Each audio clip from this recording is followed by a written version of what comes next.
Liberte o homem e liberte Deus. Mas não sejamos tentados a voltar à prática errônea de acreditar em uma causa mental para a doença. O mal não existe na consciência de nenhum indivíduo. Ninguém causa seus próprios problemas, exceto por ignorância da verdade. Cada problema que temos em nossa experiência é o grau de nossa ignorância da verdade. O mal tem uma fonte universal, a mente carnal, a consciência humana ou qualquer nome que você queira dar, mas é absolutamente impessoal. Um princípio básico do caminho infinito é que o mal não surgiu em nós, nem o mal surgiu em Deus. O ensino religioso de que Deus é responsável pelos atos do mal, pelas doenças ou pela morte dos seres humanos não faz parte do nosso ensino, porque nos foi dada a revelação direta no caminho infinito de que o mal não tem sua origem em Deus. Deus não é responsável por nenhum dos males que se abateram sobre a humanidade. Nem o mal tem sua origem em você ou em mim individualmente. Todo mal tem sua origem na crença universal em dois poderes. Na crença universal de que somos uma individualidade à parte de Deus. Na crença universal de que existem outras leis além da lei espiritual de Deus. O mal, uma crença em dois poderes. Na medida então em que começamos a nos purificar da crença de que qualquer um dos males da experiência humana emana de Deus, podemos dar um passo adiante e perceber que as discórdias da vida não surgem em nós, mas que o mal de qualquer forma ou natureza, mesmo ondas gigantes ou tempestades de inverno, surge na mente carnal, que é meramente a crença em dois poderes. Sem essa crença, nada poderia ser destrutivo, nada poderia ser prejudicial, nada poderia ser doloroso. Portanto, temos como fonte básica de todo o mal a crença universal em dois poderes, constituindo a sugestão mesmérica, a mente mesmérica ou a crença mesmérica, que no final se manifesta em nossos corpos, em nossos negócios e em nossa vida. Voltamos-nos para a meditação e percebemos que o mal não tem sua origem em Deus, nem o mal tem sua origem no homem. O mal, a escuridão, é realmente feito de uma crença em dois poderes, e essa crença não tem nenhuma lei de Deus para sustentá-la, não tem autoridade divina, portanto, é sem forma e vazia. Então volte-se para dentro. Fala, Senhor, porque o teu servo escuta. 1 Samuel 3:9. Quando tu pronuncias a tua voz, a terra se derrete. Portanto, nesta meditação, sou uma transparência para que a tua vontade seja feita assim na terra como no céu. Acabamos de reconhecer que a vontade de Deus não inclui atos de destruição, pecado, doença ou morte. Se realmente queremos saber qual é a vontade de Deus, vamos ler os evangelhos e ver por que Jesus veio à Terra, qual era a sua missão e a fonte de sua missão. E descobriremos que a vontade de Deus é que sejamos curados, que sejamos enriquecidos, que sejamos alimentados, que sejamos ressuscitados dos mortos, que sejamos iluminados. É por isso que ele veio à Terra. É por isso que ele deu esta mensagem. Eu vim para que tenham vida e a tenham em abundância. João 10:10. E esta é a vontade de Deus. Portanto, quando oramos, seja feita a tua vontade assim na terra como no céu.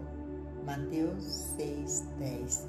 Estamos realmente orando para que saúde, plenitude, harmonia, paz, abundância, tudo isso se manifeste na terra, como são na realidade espiritual do reino de Deus dentro de nós.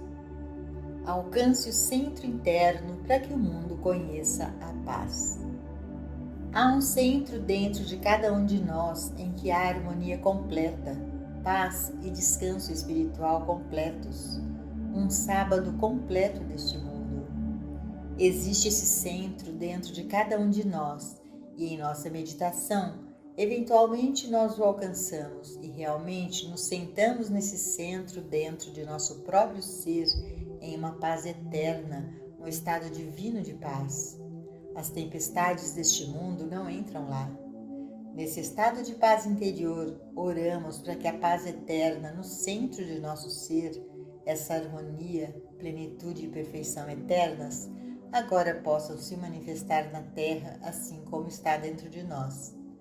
Se temos dentro de nós esse centro de paz divina, descanso de sábado e meditamos, é apenas para que possamos ficar quietos e deixarmos essa glória escapar, para que todos os homens possam sentir a presença e o poder divinos que estão no centro de nosso ser, os quais percebemos e realizamos.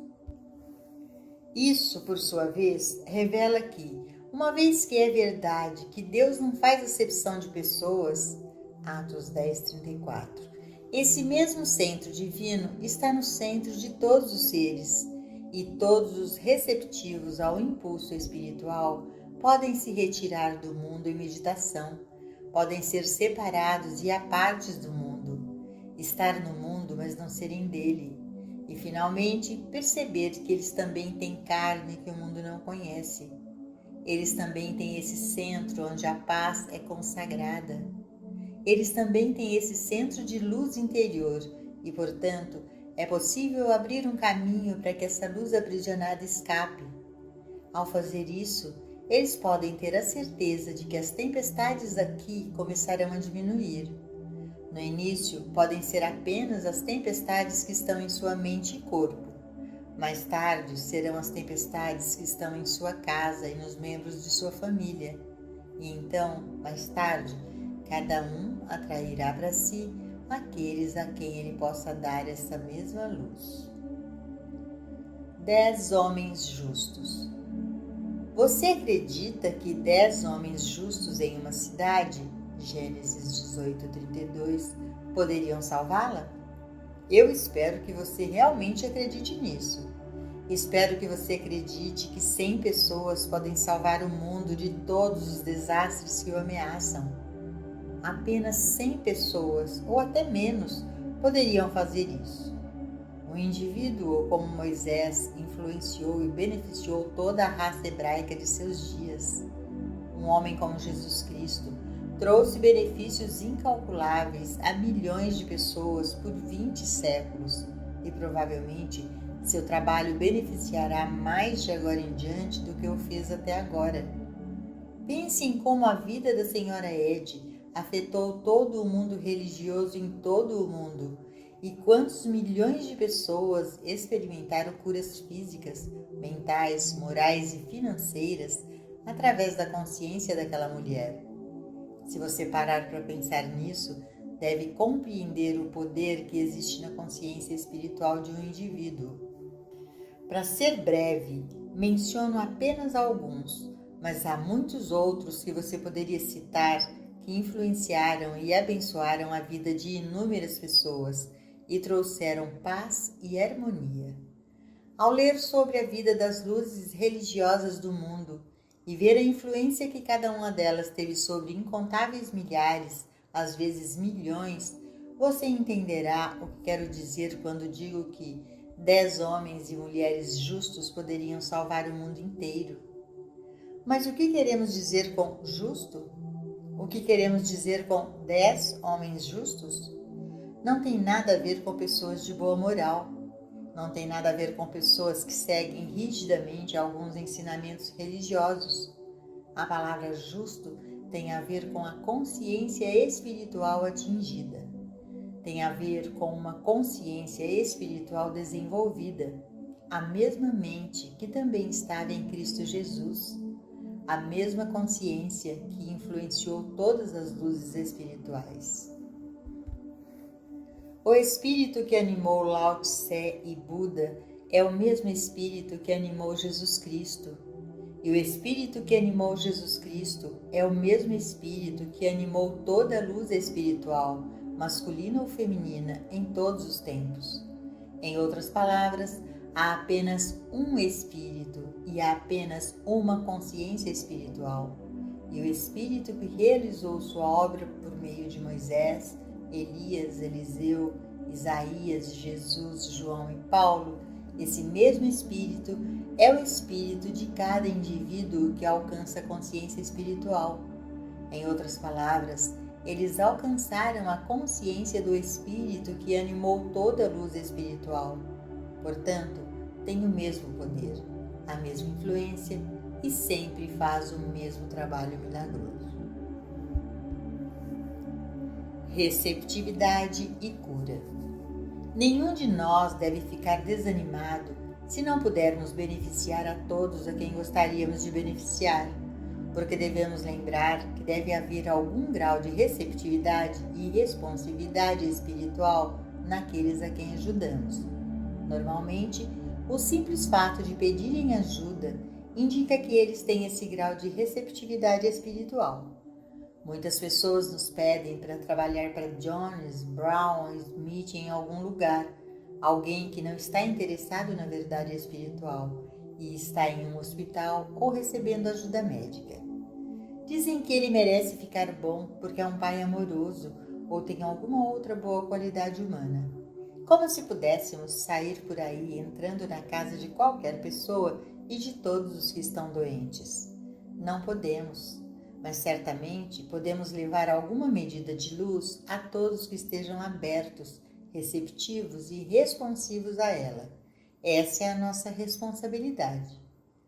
Eventualmente, por esta luz, descobriremos que mais e mais no mundo estão receptivos a ela, e é por isso que temos todos os motivos para acreditar e esperar que estamos nos aproximando rapidamente da era da harmonia nos assuntos mundiais. Não fiquemos mais desanimados com as notícias do dia a dia do que quando fizemos a obra de cura para os enfermos e descobrimos que, por algum tempo, eles pioram ou não melhoram.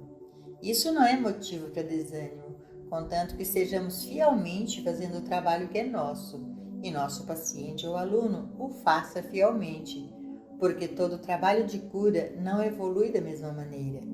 Muitas vezes as curas não acontecem até que alguma verdade específica seja realizada, ou alguma discórdia específica ou outra tenha que ser removida de nossa consciência antes que a harmonia possa aparecer no corpo. Em outras palavras, nunca devemos julgar pelas aparências. Dentro de nós está a luz do mundo. Sempre que nos reunimos em qualquer ou todas as fases do nosso trabalho, vamos perceber que bem no centro do nosso ser está este Cristo entronizado, a luz do mundo. Independente de quais palavras possam ser ditas, não haveria nenhum benefício particular, a menos que ao mesmo tempo houvesse uma presença real, percebida e realizada de Deus. Em outras palavras, a mera forma da mensagem que se passa não é a parte importante de nenhum encontro. A importância será o grau do Cristo realizado, do Deus realizado, e isso deve ocorrer dentro de nossa consciência. A razão de estarmos juntos é para experimentar Deus, e nunca devemos nos reunir exceto para esse propósito específico. Onde está o Espírito do Senhor, aí a liberdade. 2 Coríntios 3,17. E qualquer coisa menos do que a presença real de Deus não servirá ao nosso propósito particular. Dentro de mim e dentro de você está a luz do mundo que pode salvar o mundo. O Salvador da humanidade está entronizado dentro de nós. Vamos entrar em meditação com o propósito de ficarmos quietos e percebermos a carne que o mundo não conhece. Na meditação, essa luz, essa carne, deve ser liberada e ir para a consciência humana como luz dissipando a escuridão. Mesmo que não anunciemos esta verdade humanamente, mesmo que sentados em silêncio, até as paredes emanarão luz, dando luz, conforto e cura. Notas de gabinete. Você já se sentou com uma bíblia de tópicos e olhou as referências sobre a luz? Se você ainda não fez isso, você tem uma surpresa e um agrado pela frente, porque não apenas a nossa Bíblia, mas as Escrituras do mundo estão repletas de referências à luz como símbolo de realização espiritual, culminando naquela iluminação em que todo o mundo se torna novo. Cada um que se engaja nesse tipo de estudo espiritual encontrará suas próprias passagens especiais pelas quais viver, e certamente novos desdobramentos serão revelados para aqueles que buscam esse assunto da luz espiritual e contemplam sua natureza. Então, em seu coração, a chamada virá. Levanta-te, resplandece, pois vem a tua luz e a glória do Senhor vai nascendo sobre ti, e o Senhor será para ti uma luz eterna, e teu Deus a tua glória. Isaías 60:1. Que mês maravilhoso de consciência aprofundada este poderia ser se cada aluno que lê esta carta usasse a luz como objeto de estudo e meditação. Essa luz se tornaria uma atividade de consciência tal que as sombras da crença e da sugestão mundial desapareceriam na presença de sua glória. Trechos gravados preparados pelo editor. O caminho espiritual é uma jornada das trevas à luz, uma emergência da densidade da consciência humana mais grosseira para a luz da realização espiritual, na qual não há escuridão. Quando essa luz chega, uma luz que não é uma luz física, mas a iluminação da consciência, diz-se que a consciência está iluminada. Muitas das gravações em fita do Caminho Infinito lidam com o assunto da iluminação e dão dicas práticas sobre o que é, sobre as maneiras de se obter essa iluminação e os sinais e frutos dela. Os trechos a seguir são pepitas extraídas de várias dessas gravações. Iluminação. Nos países orientais, aqueles que estavam interessados em obter iluminação espiritual, luz espiritual, procuravam um professor e, via de regra, viviam com ou perto dele por um período de 6, 7 ou 8 anos, e por meio de meditação com e sem o professor, meditação com outros alunos e certos estudos, eles finalmente alcançavam sua iluminação.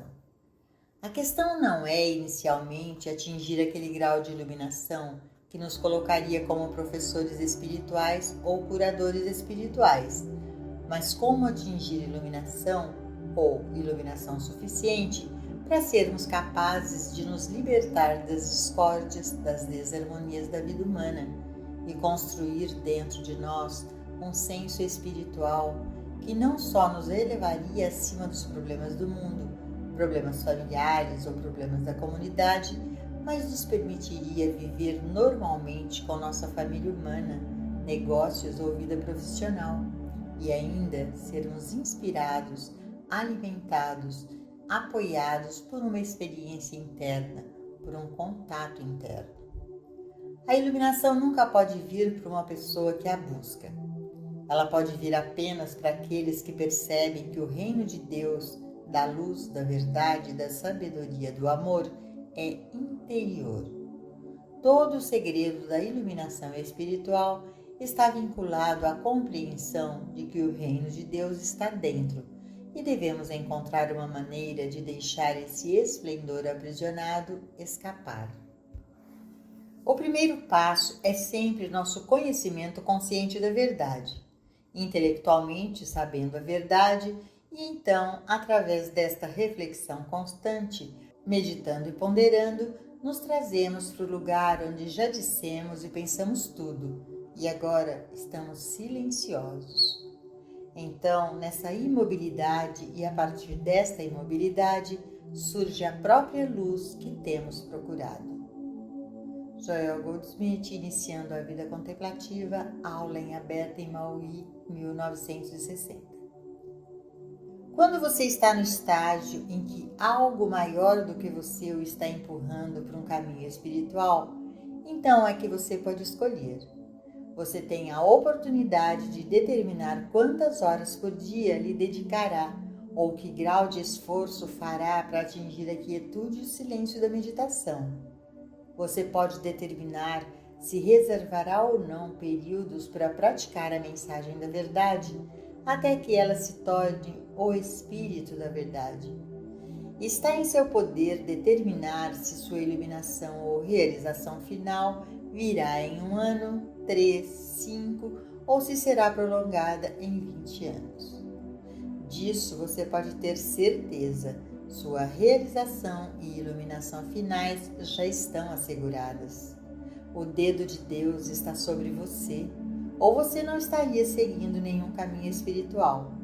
Você ficaria satisfeito com demonstrações de pães e peixes, mas uma vez que você foi além do lugar onde a demonstração imediata é a primeira consideração, quando você percebe que, mesmo que você nunca demonstrasse sua saúde ou seu suprimento, ainda assim você não poderia voltar atrás do caminho espiritual, o resto é inevitável. Mas nenhum homem pode dizer em que minuto a faísca de iluminação surgirá em você. Joel Goldsmith, A Lei, aula fechada em Chicago, 1960. A iluminação espiritual consiste em conhecer a Deus corretamente, e você nunca conhecerá Deus corretamente enquanto der a Deus um nome, uma identidade ou uma forma. Não faça nada para simbolizar Deus, porque em sua mente você deve se manter absolutamente livre de qualquer conceito. E quando você não tem nenhum conceito, você descobrirá que Deus se tornou sua vida, seu ser, sua saúde, seu suprimento. Quando sua mente não está condicionada, você está na presença de Deus. Isso significa que você não tem conceitos finitos, está disposto a apagar de sua mente tudo o que você acreditou sobre Deus, tudo o que você acreditou sobre a criação espiritual, ou tudo o que você acreditou sobre qualquer outra coisa. Apague tudo de sua mente e seja ensinado por Deus, porque você pode voltar-se para dentro a qualquer momento para obter iluminação sobre qualquer assunto. Joel Goldsmith, Iluminação, Sua Natureza, aula fechada em Londres, 1960. O objetivo do nosso trabalho é a vida espiritual ou a obtenção de consciência espiritual em algum grau. Isso também pode ser chamado de iluminação. O que realmente significa é que, uma vez que os seres humanos são pessoas totalmente desligadas de Deus, não estão sob a lei de Deus, não são apoiadas, mantidas ou sustentadas por Deus e nem protegidas. O objetivo da vida humana deve ser inevitavelmente retornar à casa do Pai para alcançar alguma medida de luz espiritual, o que resultará em nos tornarmos novamente filhos de Deus. Este processo foi chamado de iluminação. Aqueles iluminados foram aqueles que se elevaram acima da consciência mortal ou material, aqueles que receberam luz e, em alguns casos, iniciação. Joel Goldsmith, Emmanuel, Onipresença, Onipotência. Aula aberta em Londres, 1960.